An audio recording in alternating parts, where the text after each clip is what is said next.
Salam, everyone. Thanks for joining. So, last session, we spent the whole time looking at this different viewpoint for understanding the nature of God, which I refer to as non-duality. And it's that's a translation of Ahadi, Tawheed al-Ahadi. And it's the school of Irfan, which understands God as infinite, self-aware being, wujud. And the process of creation, what is all of this? What are we? What is the world? What is the universe? How to understand that and its relationship with God is through the concept of manifestation or appearance. Dhuhur, tajalli, to use the Quranic terminology. And we saw how it addresses a lot of the issues, the problems that we faced with the traditional view and its accidental problems, I would say, inadvertent problems of creating a limit for God's being, and also the question of having non-being and converting that into being. Those are questions that rationally create problems for us in terms of understanding. And we saw how thinking of creation as a process of manifestation, of appearance, alleviates all of those problems. And it's a beautiful way to see a more intimate connection between us and God by being, a view where God is not separate from the world. He's not completely beyond the world, but is in fact the very being of this world, but not being this world itself, right? So he is the being of the world. Anything that you see, anything that you experience, you can understand it from two perspectives. From the perspective of the actual existence of that thing, that is God's being, because there is only God's being. There is no other being, because his being is infinite. So that's from the perspective of the existence of anything that you look at, absolutely anything. But anything that you look at has a form, is finite, it's a limited thing, and the form, the limitations, the boundaries, the limits, what we call the mahiyya of that thing, is not God. Those are limits, those are boundaries, those are forms. He is not the forms, he is the being that manifests the forms. Okay, so everything that you look at now, you have a much more intimate level of connection to it, because you have God's being shining through the existence of everything that you see.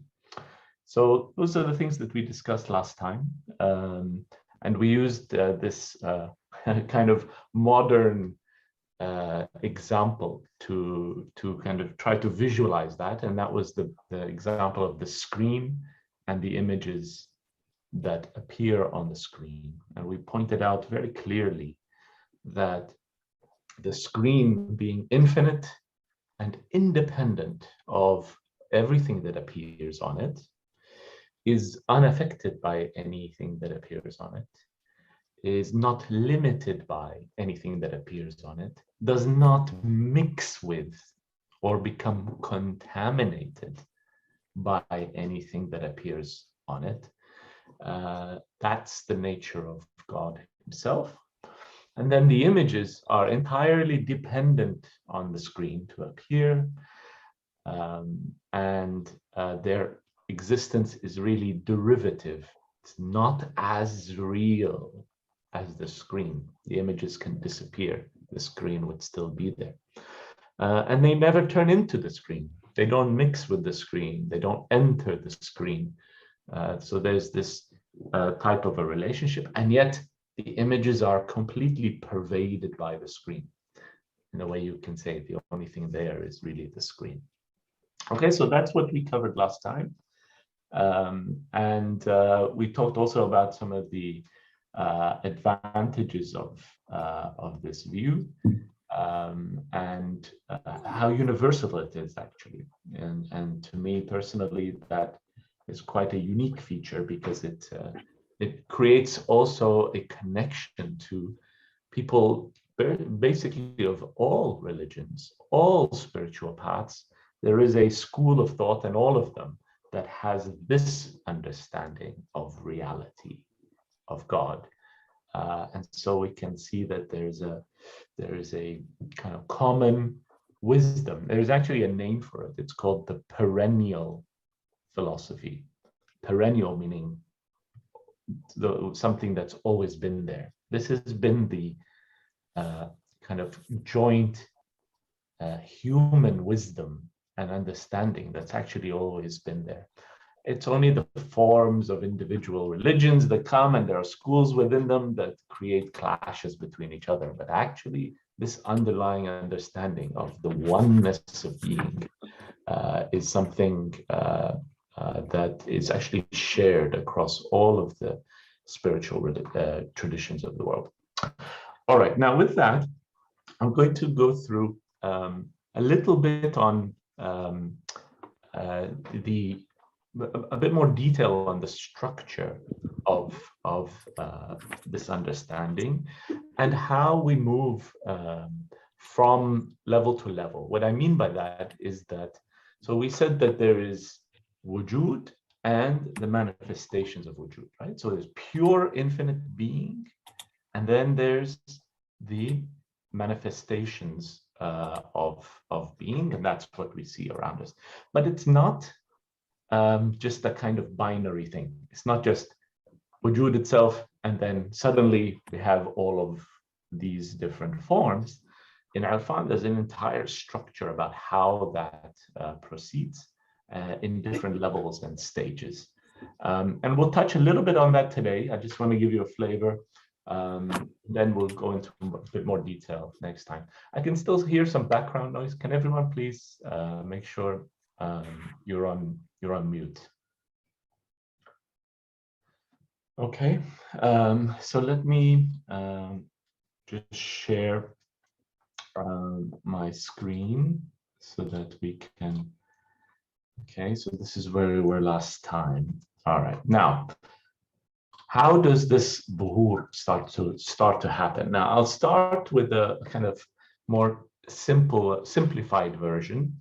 Okay, and we'll just take an idea of this. And then what I want to spend actually, by popular demand, I'm going to spend a bit of time on some words from Imam Ali to give us a bit more understanding of Tawheed as well. Okay, but I'm going to start here, which is looking at different levels of the divine reality of wujud itself. Okay, and it starts with a level called al-ahadiyya, right? So this is what I've been referring to as non-duality, right? The level of ahadiyya.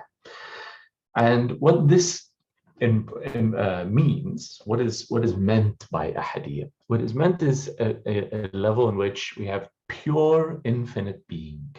Okay, so this is it's also called wujud mutlaq, right? So it's like unlimited, infinite.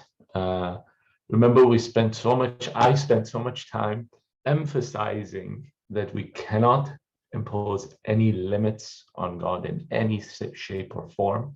This being must be understood as being infinite. And that's all we're saying here, right? And so it is pure oneness, infinitude, okay? And one interesting way that they talk about this in terms of understanding is referring to conditioning or the lack of conditioning, okay? Having conditions or no conditions. And of course, at this level, it's a level with no conditions. Wujud bishart la.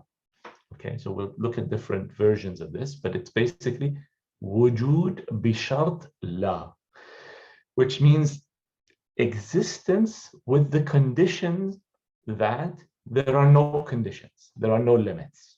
Okay, so it's a way of saying existence with no limits. Okay, so existence, but with one condition, and that is the condition that there are no limits to this being. Okay, that's what we mean by ahadiyya. It's a pure infinite being where there are no limits, there are no conditions, there's no differentiation at all.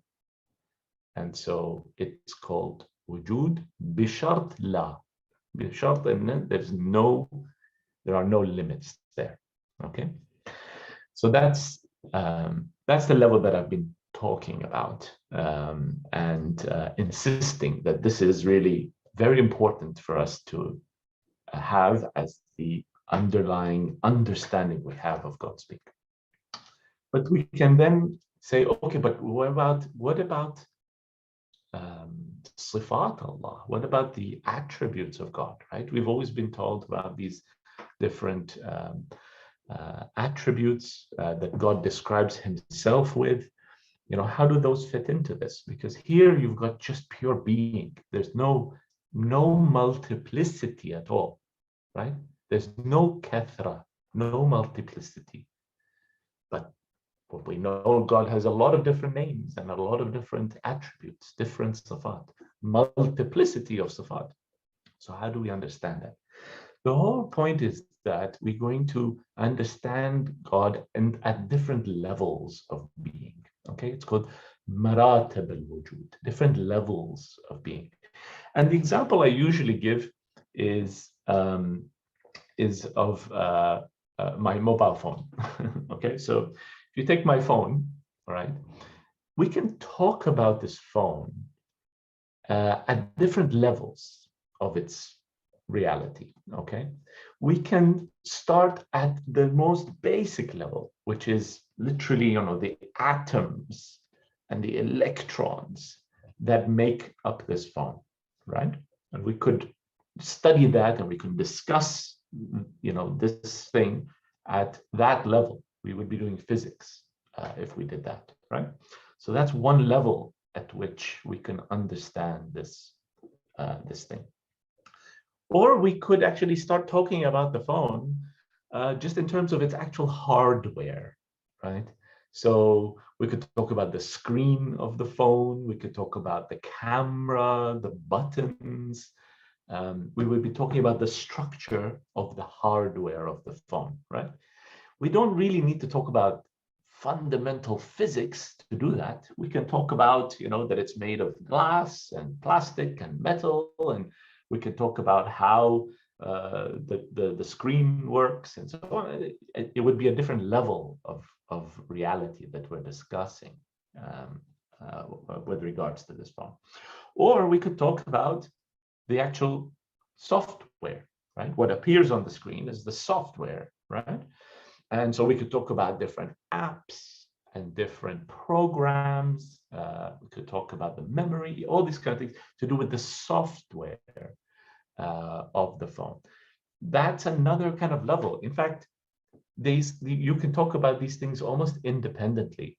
You know, people who do software programming, right? Coming up with an app like YouTube or Gmail, they can do that with almost no knowledge of fundamental physics. They don't really need to know how atoms work in order to write a software app that does different things with the phone, right?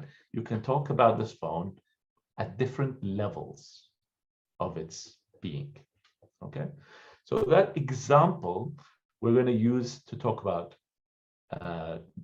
existence, being, and God's being. We can talk about it and understand his being at different levels. It's all to do with our understanding. but we can do it at different levels. And so that's what we're doing here. And we started with al-ahadiyya. Okay, so this level of being, we understand that God's being is absolutely infinite.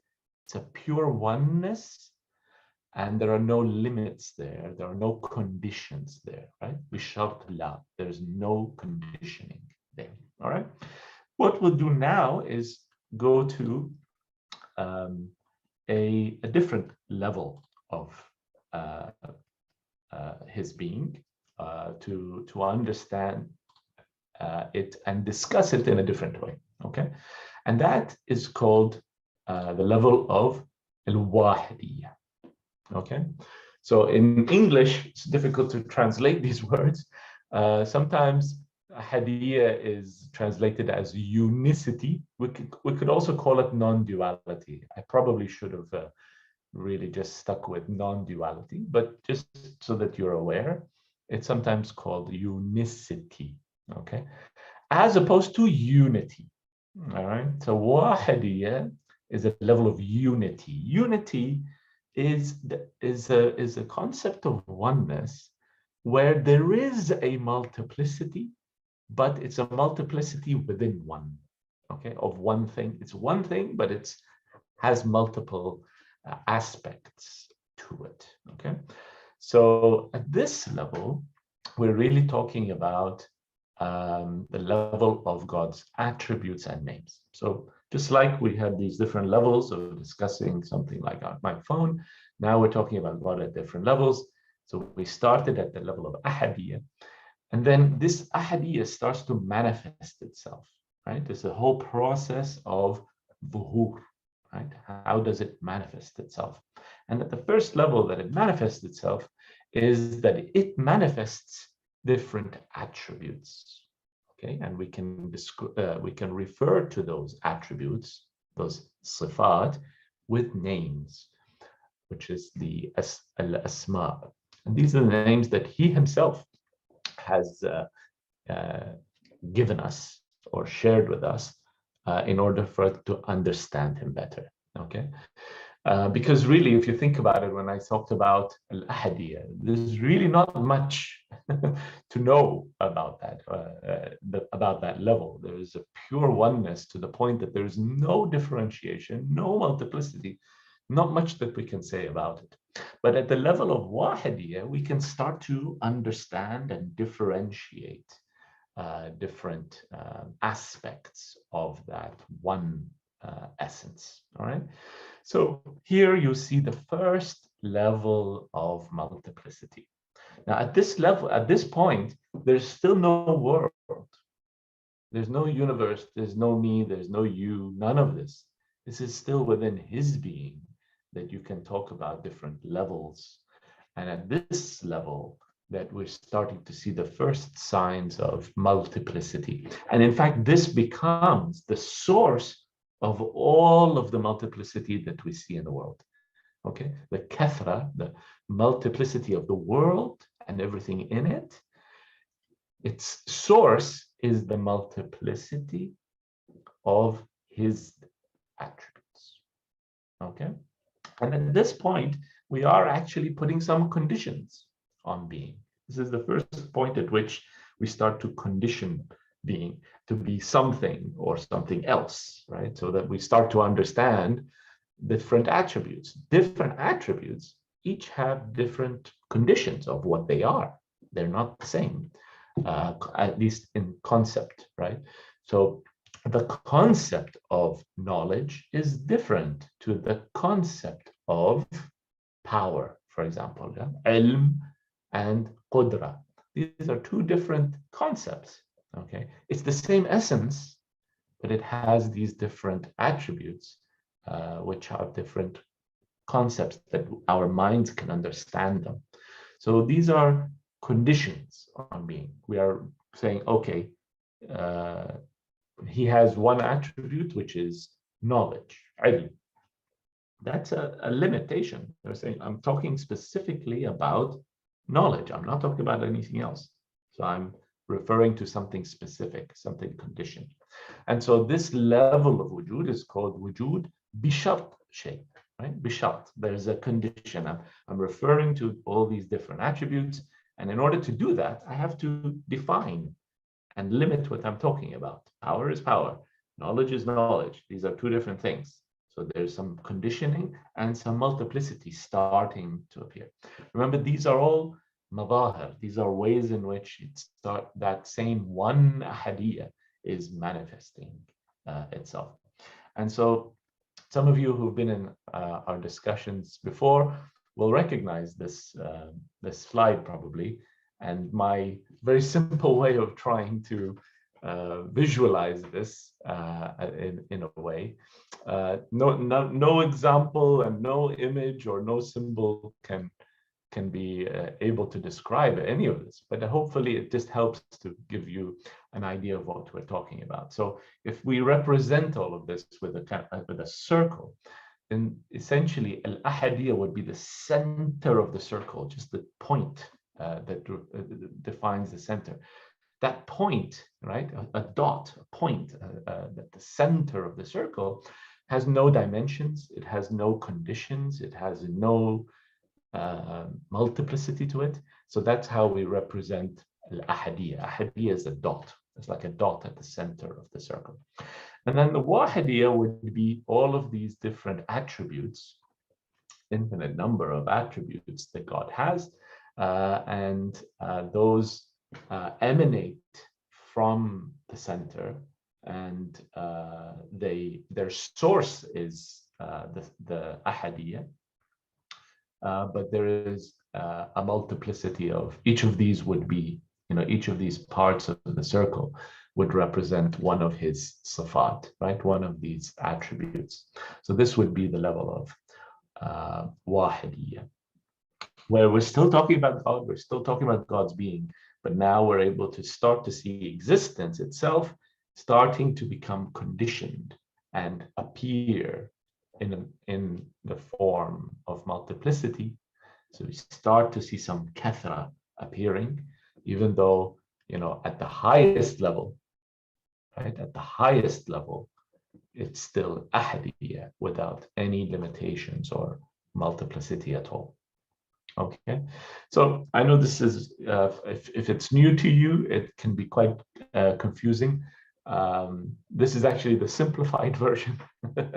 We will go into a bit more detail next time and spend more time with it to understand. And I'll start to give you some examples of how to then understand what this world is. Because so far, I haven't even gone to the point where creation of the world has appeared, right? There's no sign of that here so far. And everything that I've described so far right now, we're only talking about God's being, right? His essence and his attributes and names, right? We start with the that, right? The essence, and then we come to talk about the attributes and the names. But so far, there's no sign of anything else. Not me, not you, not the world, nothing. Is only up to him. So that's where we are so far. Now I'm going to switch to some beautiful words from Imam Ali to talk about these attributes in a bit more detail, about these two things in a bit more detail. And then next session, we'll go into the next stages of this dhuhur, where the world starts to appear. Okay, but hopefully you see, so far this is where we've got to. Now, what I'm going to cover is a part of the first khutbah of Imam Ali in Nahj al-Balagha. It's a very famous section, and a lot of people are familiar with it. It's kind of famous in a way, but not necessarily fully understood, I would say. There's a lot of depth to it. And what I'll try to do is just share some of my thoughts on it and how it relates to everything that we've covered so far together, including what we just covered now in terms of these different levels of existence, okay, of God's being. All right, so I'm going to start to do that. We'll see how far we get to in today's session. And if we don't manage to finish, then we can continue next time, okay? But I'll start and we'll see how we go. So this is a part of the khutbah. It doesn't cover the whole thing. It's only a section of it, but it's the part that is most famous and gives us real detail about how to approach understanding Tawheed itself. Okay, he starts by saying, أول الدين معرفته. Okay, so the first step, the beginning of any kind of faith or understanding or religion is to know his existence, okay? To acknowledge his existence. Ma'rifah is the word that he uses. Now, there's a lot to say about what is meant by ma'rifah. And there's different ways to approach these words. You can approach it from an intellectual, rational understanding level, and also from a spiritual, experiential level. Right? There are two ways to read this. I'm still hearing background noise, guys. If everyone please make sure you're on mute. Honey, we have two pictures on the screen. Oh, I see. Okay. All right. Thanks for letting me know. Those are some of my notes. So he says, so the first step is really acknowledging his existence. And what this usually refers to in the Arabic language, the word ma'rifah can be used to mean many different things, but usually the way we understand it in Irfan is that ma'rifah is an unmediated knowledge, okay? So it's an immediate knowledge that doesn't require the use of any senses or any external instruments to understand. It's a direct knowledge. But that's more from an experiential angle. Given that everything we've done so far together is more on the rational side, I'm going to focus there.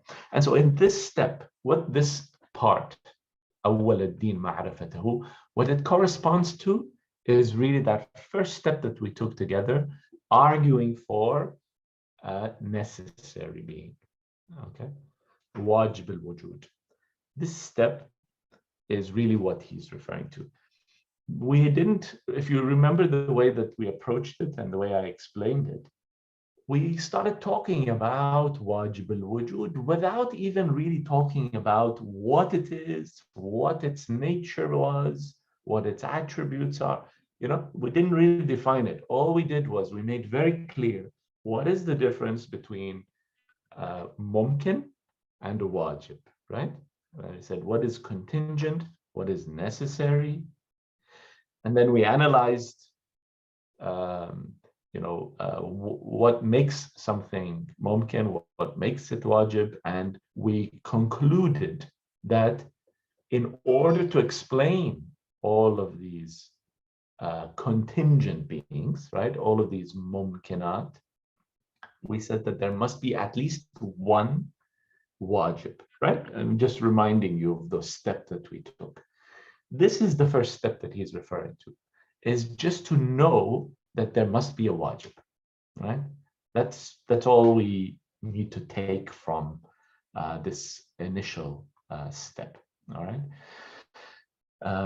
So that's what he's, it can be, this is one way to understand what he's saying, that the beginning of it is just an acknowledgement that there must be some source, some necessary being that must be there in order to explain all of these contingent beings. Okay, so this awwal ad-din ma'rifatuhu is what a wajib al-wujud, and understanding that there must be a wajib. Okay. Next step, he says, وَكَمَالُ مَعْرِفَتَهُ التصديق به. Okay. So now each step you'll see him use this word kamal, right? The kamal, it's a perfection. It's like, how do I make sure that I have completed a certain level of understanding before I proceed to the next one? It's a like sort of a completeness, a perfection of understanding or comprehension. And so here he's saying that the perfection of this knowing that there is a source of being is tasdeeq. Now, tasdeeq here essentially refers to a condition of the heart, okay, of a level of conviction, of certainty that you have something. So it involves an internalization of what is known, okay? And what he's pointing to here is that, you know, unlike in Western thought, where you know, things are really just approached from a purely rational point of view, in the East, this has always been considered incomplete as a way of really knowing something. You must go beyond just a rational understanding and internalize an experiential level of knowing. Okay, there are different levels of knowing, different ways to know something. You can know it purely intellectually, rationally through, you know, logical thought, or you can know something at a deeper level by internalizing it and really kind of letting it sink in and absorbing what is now known intellectually. Okay, and he points this out very early on, right? That he's saying, listen, if you want to perfect this ma'rifat, you're going to have to internalize what you are coming to know. Don't treat all of this exercise as just a mental exercise of debating and arguing and arriving at intellectual conclusions. Okay, that is not the right way to approach it. It's not enough, basically. It's not enough. All right. So that's why he's saying that you need to reach a level of tasdeeq, which is an internalization of that knowledge. Okay, so that's what he's referring to in this step. And so he's kind of pointing this out, and this will be true going forwards, is that you cannot just do this intellectually. All right, now the next step, he says, وَكَمَالَ التَّصْدِيقِ بِهِ تَوْحِيدٌ. Now, notice that only here he started to talk about actual tawheed, right? Oneness, right? Only this third step is actually referring to tawheed. So again, pointing out, like I did in our steps that we took, that we established, first of all, that there needs to be a necessary being, at least one, and we didn't go into the details of that until much later, right? We establish it first, then we start to think through the characteristics, the nature of that necessary being. And we talked about a couple of different ways of arguing for why there's only one of those wajib, wujud, right? One necessary being. I won't repeat those. But remember, the argument from parsimony was one, just saying that you only need one in order to explain everything. And so it's the simplest way to understand it. We also looked at how, you know, if there was more than one, then they would end up being made of parts. And if there are any kind of parts to anything, it cannot be wajib. Okay, so this is the first step where he's introducing the concept of oneness.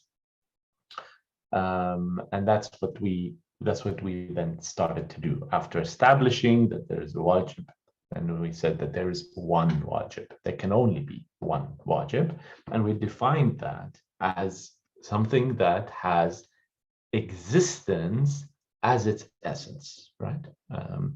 We said that the essence of God is his own being, right? And not any other mahiyya. There's no other quality or definitions to what he's saying.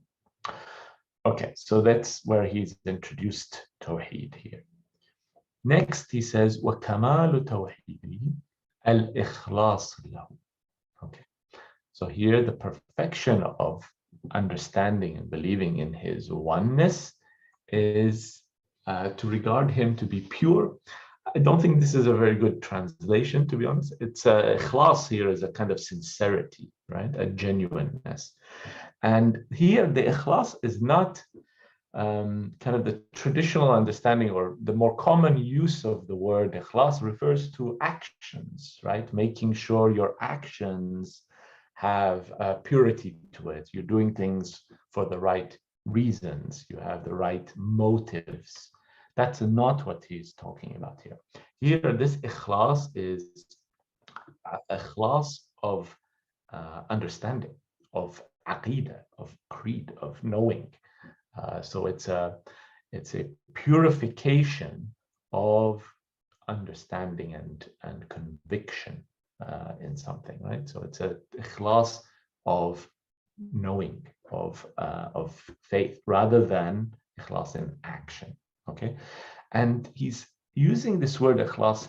It's interesting because what he's saying is that you must be, in a way, committed to this pure understanding of Tawheed.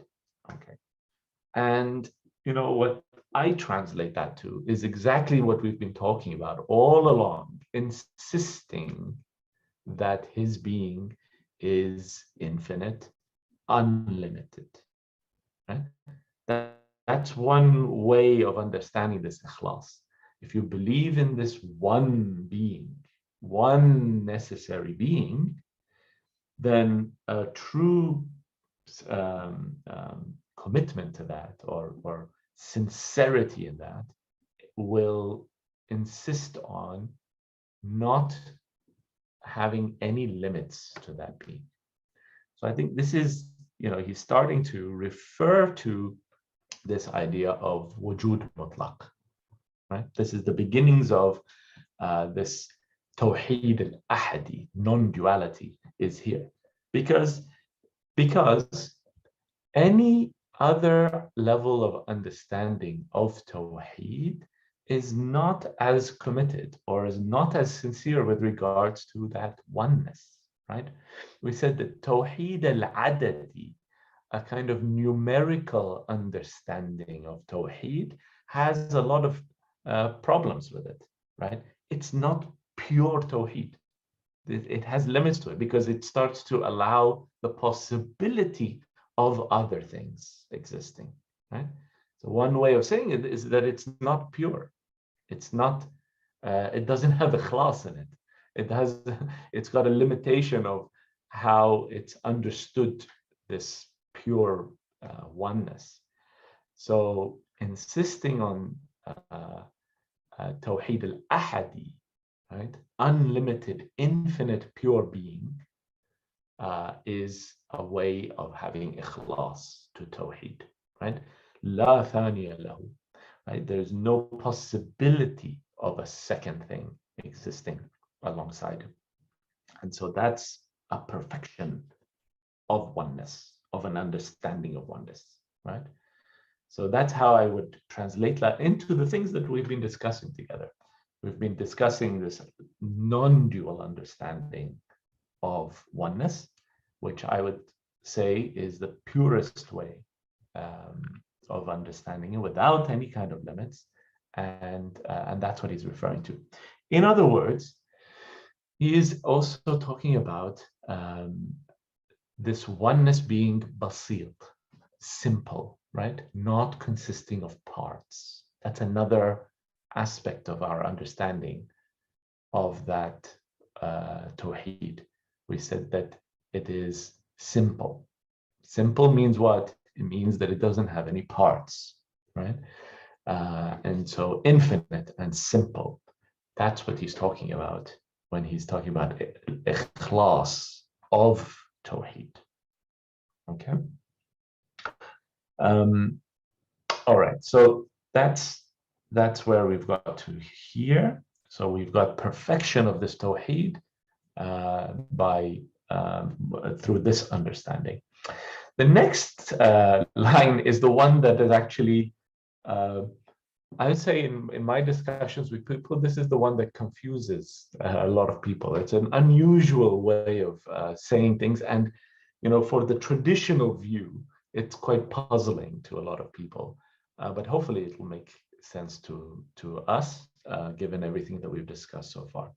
He says, وَكَمَالِ الْإِخْلَاصِ لَهُ نَفْيِ الصِّفَاتِ عَنْهُ. Okay? نَفْيِ الصِّفَاتِ means to deny him any attributes. It's basically saying he has no attributes, right? Which is for if you take any one man on the street and you say to him, hey, God has no attributes, he'll say, what?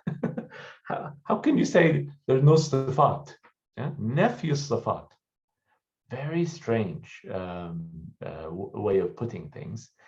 But hopefully it makes a lot of sense to you before I even explain it.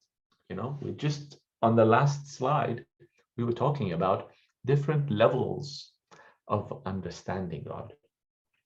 And at the highest level, remember, he's talking about Tawheed itself. He's talking about the essence of God. At that level, we said that there's a pure oneness. Ahadiyya doesn't leave room for even attributes to appear. Okay?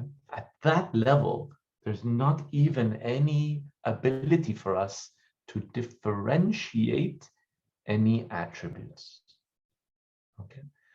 That's one way of understanding this Nafi al-Sifat. Okay? Is that he's really referring to the level of ahadiyya here. And we said that level has a kind of infinitude to it that doesn't even, at that level, doesn't allow for even the concept of attributes, different types of sifat to appear. They're not there. That we talked about comes at the level of wahidiyya, that comes later, but at the ahadiyya level, he's saying there are no attributes at all. Okay, now there's another way to deepen this understanding, and that's really goes into what do we mean by attributes? Okay, what do we mean by sifat? Any kind of sifa, any attribute. What do we mean by it? How do we understand it? And essentially, it's this. There's been a lot of debate about these type of topics. I'm just going to share one viewpoint on it. And that is that anything that you consider, you can see that there are things that are essential to it and things that are extraneous to it, additional to it, okay? The essential thing is what remains after we strip away everything that is not intrinsic to that thing, right? So let me give an example. If we take water, okay, water is made of H2O, and that's essential to what it is, right? It is, hydrogen and oxygen, 2 hydrogen, 1 oxygen, right? That's what it is. We can't strip it down any further from that, right? We can't take away the oxygen. If we did that, it would no longer be water, right? So the essence of something is really what remains after you strip everything away. But water itself, you can have cold water, or you can have hot water, or you can put something in the water and it'll have different colors, for example. Yeah, those attributes, whether it's hot or cold, that's an attribute, right? That's a sifa. This is hot water. This is cold water. Yeah. Those attributes are not essential to what water is. They're just extraneous attributes. Okay. So for normal things that we're referring to, ourselves and everything in the world around us, what we have is a situation which is like that example that I've just given. Okay, you have an essence and then there are additional attributes that are not essential, but they are part of that thing. Another example would be ourselves. If you take a human being, okay, there is the essence of what is a human being, but a human being, for example, could be knowledgeable or ignorant, right? You can have an educated human being or an uneducated human being. Now, if a person is not educated, does that make him less of a human being? No. the knowledge is an attribute. It's a sifa, and it's additional to, extraneous to the actual essence of that thing, which is like being human, okay, being a human being. So the question then becomes, okay, if for all things, all mumkins, right, everything contingent, you have this idea of essence and then additional attributes. The question is that the same, is God's being the same in that way, right? So we have God's essence, and then we have these attributes. He is Al-Alim, Al-Qadir, Al-Rahim, all of these different attributes that God has. Do we understand that in the same way, that there is an essence of God, and then there's these extra attributes? That's the question that is being raised here with regards to these words from Imam Ali. And what he's saying very categorically is that that is not the case. Okay, God's being is different to ours in the sense that his essence and his attributes don't have that type of a relationship. Okay, they are not extraneous to his being.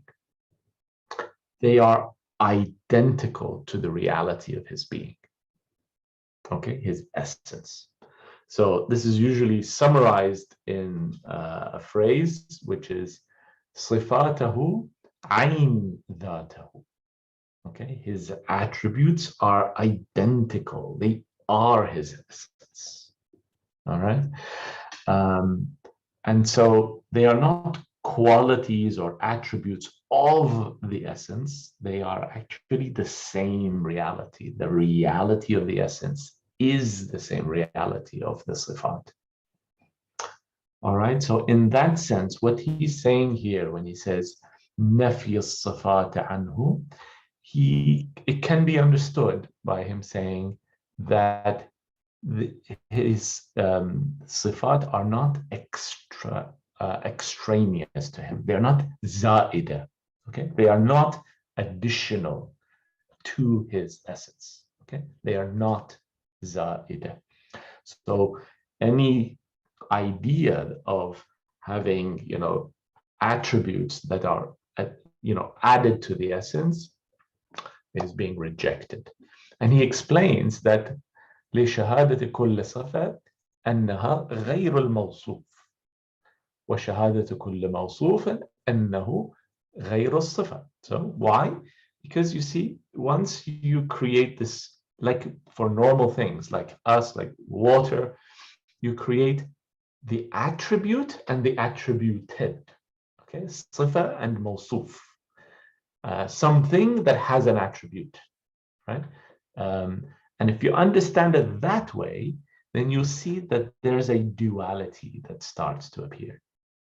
Okay, you start to have something that has parts, and that's what he is explaining, that is not the case. There is no parts, and so how to understand the attributes and the attributed? They are identical, in fact. So that same reality has these aspects to it, but they are not separate individual things or parts of him. Maybe one way to try to visualize this is to think, the color white has all colors in it, right? Or you can say that, light itself can have different colors, but its essence is the same. It's just light, right? So the essence in the case of God would be just light. And then attributes can be understood as different colors, but the colors themselves are not separate things. They're not different realities. They're not additional to the light. They are the same light. They are identical to the light. It's just that when we get to the level of wahidiyya, you can start to differentiate different colors, even though the essence itself is not made of different parts or different colors. I hope that helps to understand what he means here. But ultimately, one way to understand all of this is to go back to the core understanding that we had, that the essence is basit. Okay? That's really what he's saying. He's trying to clarify that if you don't understand his essence, his dhat, as being basit, then you start to introduce all of these problems. Okay, so just keep that in mind. Basit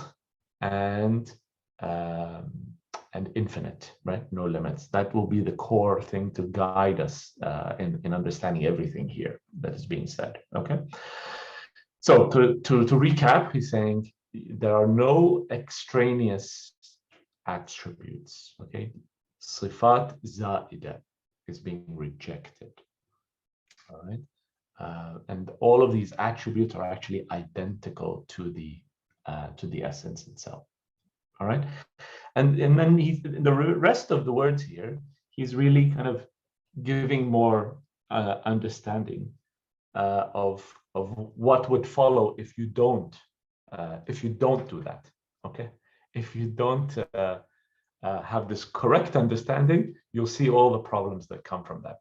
So he says, فَمَنْ وَصَفَ اللَّهَ فَقَدْ قَرَنَ وَمَنْ قَرَنَ فَقَدْ ثَنَّى وَمَنْ ثَنَّى فَقَدْ جَزَّأَ وَمَنْ جَزَّأَهُ فَقَدْ جَهَلَ وَمَنْ جَهَلَهُ فَقَدْ أَشَارَ إِلَيْهِ. Okay, so he's saying that if you try to describe God, give him these attributes, you end up making him like everything else, right? And we know that he's not like anything else, right? لَيْسَ كَمِثْلِهِ شَيْءٌ. So if you insist on لَيْسَ كَمِثْلِهِ شَيْءٌ, he is not like everything else. Well, with everything else, we can describe the thing. And we have this concept of the essence of the thing, and then these additional attributes, right? Like my knowledge, my power. These are separate from me. They are additional attributes to me. He's not like that. And so if you do describe him, you end up comparing him to other things. And you end up creating parts, right? Everything he's saying here is that if you regard him as two, right? As two means attribute and attributed, right? Essence and attribute. Then you will have basically created parts for him. And if you create parts for him, then you've really misunderstood him. You've mistaken his being. You've misunderstood his nature. Okay. وَمَنْ أَشَارَ إِلَيْهِ فَقَدْ حَدَّهُ وَمَنْ حَدَّهُ فَقَدْ عَدَّهُ. And we've talked about this part before. Okay, so if you start to be able to talk about parts, you'll be able to point to the parts, right? And parts have limits to them, right? They have boundaries. You're able to differentiate parts because one part ends and another part begins, right? We talked about all of this when we were pointing out the problems with the traditional view, because the traditional view, by mistake, I would say, it ends up creating limits for God. And those limits then create all these problems that he becomes a numerical oneness, right? فَمَنْ حَدَّهُ فَقَدْ عَدَّهُ. We talked about that. And elsewhere, the Imam says, وَمَنْ عَدَّهُ فَقَدْ أَبْطَلَ أَزَلَ. makes him no longer eternal, because anything that has parts, anything that has limits is a mumkin, is a contingent, because it's dependent on these parts, and therefore it cannot be eternal because it's mumkin. It requires something to bring it into being. Okay, so that's where he's limiting. So all this part from here, where we went, فَمَنْ وَصَفَ اللَّهِ, then we have all of these kind of sequence of problems, right? You end up creating a kind of duality, which means that there are parts, and if there are parts, there are limits, and if there are limits, it's mumkin, and if it's a mumkin, then you have something that is not eternal. And so you've clearly lost, you've lost your way. You no longer have a correct understanding of God's nature. All right, so he's pointing out what not to do effectively here. All right, and so I would just step back. If you think about these words, and I encourage you to spend time just contemplating them. Hopefully you can see that the core framework that we've been discussing, right? Understanding his essence as pure, infinite being with no limits, simple, no parts, then all of this starts to make a lot more sense. What the Imam is pointing out in terms of how to understand his sifat and how they relate to the dot, to his essence.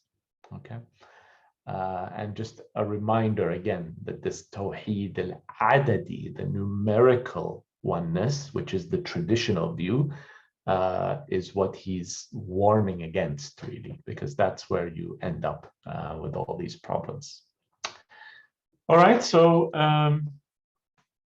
I had been asked to share some thoughts about these very famous words from Imam Ali, and inshallah some of that made sense and was beneficial, and hopefully you can see how this framework that we've developed helps to be able to approach all of these different words and sayings that we have from the Imams.